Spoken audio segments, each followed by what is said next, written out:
Okay, today we're working on a 64 Ford Falcon and we're changing the steering box.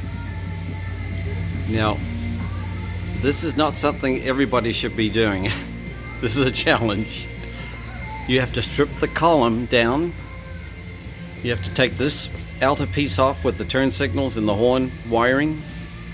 Take that off, strip the steering wheel off. Drop the steering linkage and pitman, remove the exhaust manifold. Okay, and it seems impossible, but the steering box will actually slide out under the engine mount through that hole up there, right up there. And the only thing I had to do is depress the clutch pedal slightly and move the vent bracket off the park brake lever to get the shaft to clear the bottom of the dash.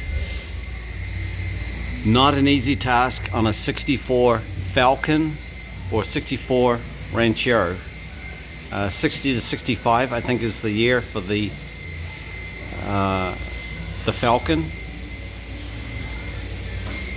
Not an easy job, but it will clear right there. And I'm putting the new one in now, and I thought I'd share the information with you guys.